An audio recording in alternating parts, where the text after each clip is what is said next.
So welcome everybody to today's Business Spotlight. Today we focus on Bharat Sharma from Monsoon Consulting. Bharat, good morning. Welcome. How are you? I'm very good. Thanks, Tom. Delighted to be here and sharing my thoughts. Looking forward This is fantastic. I have a funny feeling this could be an interesting one, guys. So pay attention, everybody. So Bharat, what the hell do you do and how long are you doing it? So we provide enterprise level e-commerce and content management solutions to clients based in UK, Ireland, mainly EU. And I've been at this business for the last 18 years. And I guess our niche is we focus on very high-end, very niche B2B e-commerce industry, which is businesses like, wholesalers, distributors, manufacturers. It's not as refined and as shiny as the fashion retail industry, but it's the bread and butter of our day-to-day life, and supply chain management. Everything is very important with it. The offices I have is in UK, in Ireland, in Lisbon, and in Ukraine. I have a distributed team, and the sector we work for mainly are hardware and DIY sector, food and beverage sectors, pharmaceutical distributor, and that's pretty much it. That's covering pretty much 60-70% of what goes on out there. That's pretty big. That's pretty big. Fantastic. So tell me, obviously the dreaded COVID came along. We had a few years of that. Did that change much in your life? Did it change much in your business? Did it help you? Did it hurt you? Tell us the story. What happened there? Well, it definitely changed the life. And I think overall, I would say it's positive. I know we all have gone through some drastic times at the family level. There has been things which we would have loved to avoid forever. But as a business, yes, we had some negative impacts upfront. Some of my clients, for example, I had a big project I was working for Eastern Airlines. And because of the early impact in eastern part of the world, that project was scrapped. My food and beverage sector clients who are selling to hotels, pubs, suddenly their business dried off, therefore my business dried off. So we had some negative impacts upfront, but we managed the cost well. We managed to explain my team that all the bonuses and incentives, that's all not going to be coming in so fast. But thanks to God, we retain everyone. We managed to look after my team. But the biggest positive, I think, afterwards is we provide some fairly improvised solutions to, for example, if it's a food and beverage client and they can't sell it to pubs and distributor, we set up overnight click and collect e-commerce shop for them. So people who are sitting in their back garden trying to have a barbecue now suddenly can order very quickly, go and collect it from the warehouse. So we came up with some creative ideas which become really long-term success for my clients and for me. And then another big event for my business is now 90% of my team is remote. So I was with my gray hairs and a bit of an old style. I always loved people in the office. I thought they cannot be most efficient, all of that. But God, I learned the lesson. People could be very impressive, very effective, and they could still work as long as you have a nice structure and process in place. So my team is now completely remote, and my productivity and profitability has gone up. So all positives, and I'm thankful that disruption comes in life once in a while, and you get better of it. And no wonder you have a smile on your face. Isn't that fantastic? So there are people out there who would argue this hybrid model doesn't work. And I think in certain industries it may be true. But I think it's a model whereby if you have the right team and you've created the right culture, correct, you are going to get, and everyone is a win-win because, and also you can hire people in many, many different places. They don't have to be in an office once they understand what the culture is. That is correct, Tom. Like I used to literally struggle to hire people in Dublin, in Ireland, where our core team is, and UK. But now I have team members working from 10 different countries, mainly from EU, Ukraine, Lisbon. I have people in Brazil, Rio. So it really opened up the opportunity and the options I have in terms of quality and the quantities to choose from. So I'm enjoying it. And I agree with you. It's hard in some of the industry to organize remote workforce.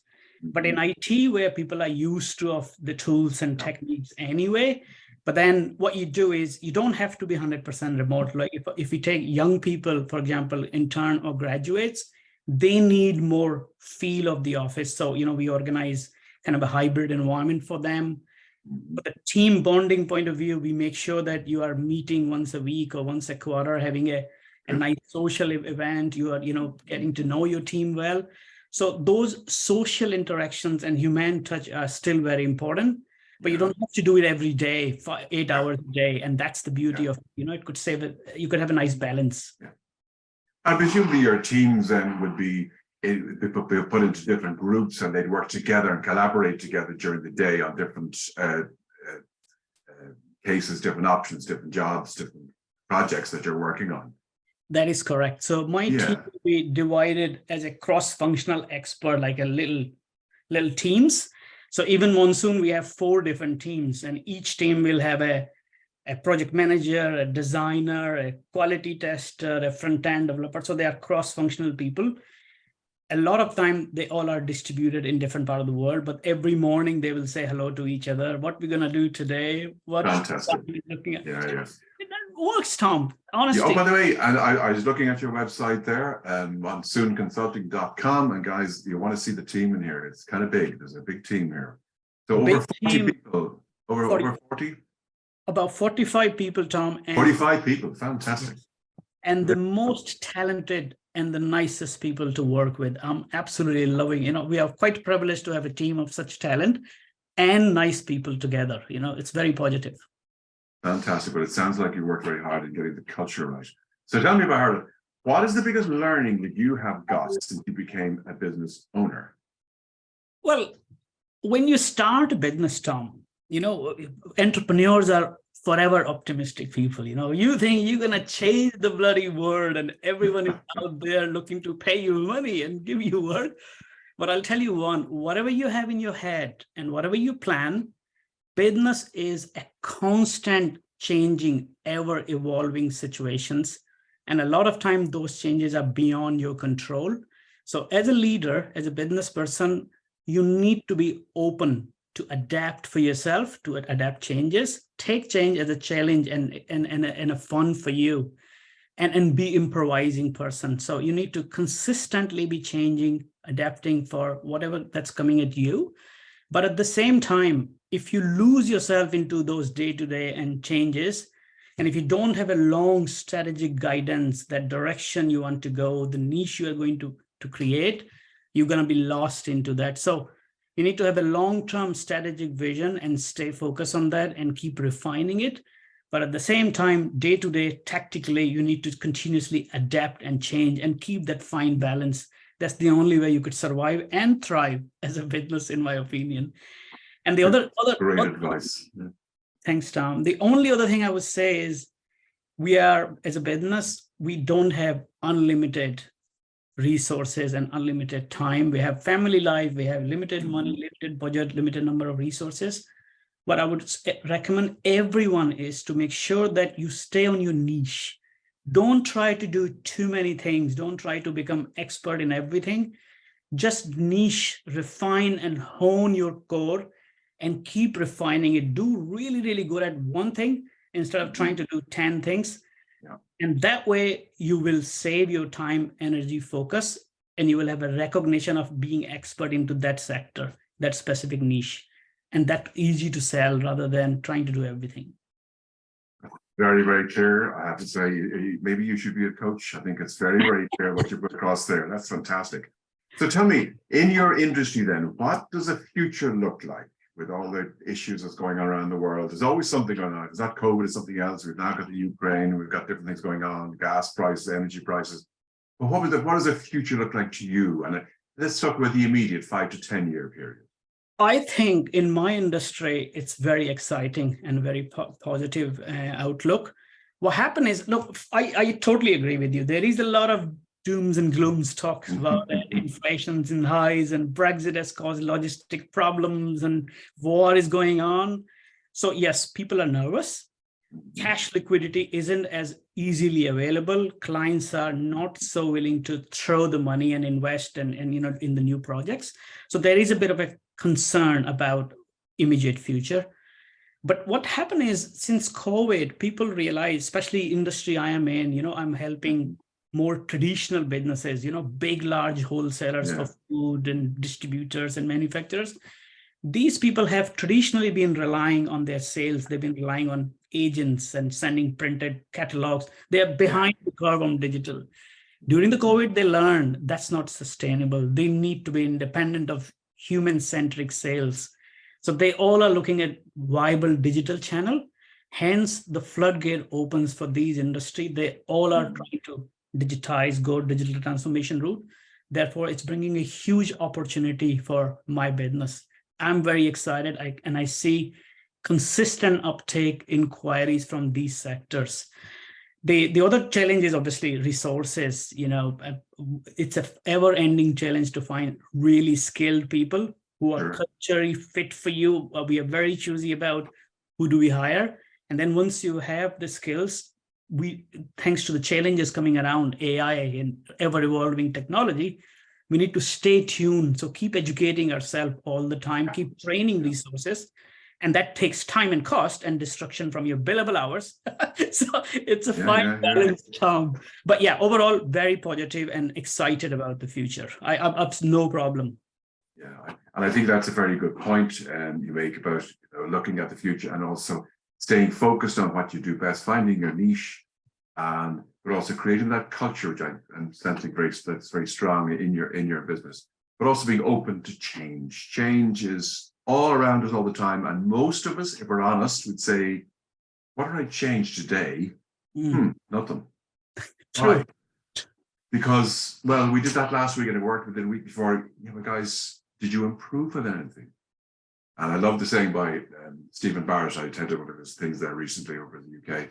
And, if you're not failing, you're not trying. That's it. You're absolutely right, Tom. I couldn't agree. Yeah. So tell me, you're dealing with big people. You're dealing with big industry, big. So I think a lot of our listeners may be in the SME sector, and that can go up to 30, 40 million of turnover. But if they wanted to kind of find out more about you, presumably they go to monsoonconsulting.com. But is there, if they were of a medium size, if they were a smaller size, what sort of turnover do you think they need to be doing before they come and talk to you? I say if you are a business-to-business wholesaler, distributor, kind of company manufacturer, if you're doing anywhere around €1 million, £1 million, okay, I should be able to help you guys. Below than that, it's harder. Look, if you're under any stress and if you need any help, always happy to talk. Reach out to me. It doesn't have to be commercial. Happy to help. But we just launched this product, Tom. This could be very interesting for SMB clients. Yes. So we just launched a product called Apex, which is a B2B e-commerce platform. And any small business who will want to start their journey for e-commerce online and trying to sell their products, their goods online to their business buyers, we can actually give them a B2B Apex platform for zero upfront cost. So it won't cost them, it'll cost them time to work with me to get the right solution, but I would not charge them anything. And they could be transactional, selling online in the week 4. So reach out to me. It's called Apex Essential. Product is very successful. Some huge clients on that and doing upwards of 200, 300 million euro and pounds a year turnover. But you could start small and I'll make sure you are successful. So that's an offer for all some big clients. Okay, I think that should appeal to a lot of our listeners because there'll be a lot of them who are doing 1 million to 20 million out there. So guys, if you are interested in this, have a look at the website, monsoonconsulting.com. Bharat Sharma is the owner, founder, top boss man of 45 people in this company. So reach out, look at the video. If you have any comments to make, please post them as well. In the interim, Bharat, thank you so much for your time today. It's been a very enjoyable conversation with you. And I wish you every success as you conquer the world. Thank you very much, Tom. It's a pleasure to talk to you and my best of luck to all the audience for their success. Thank you so much.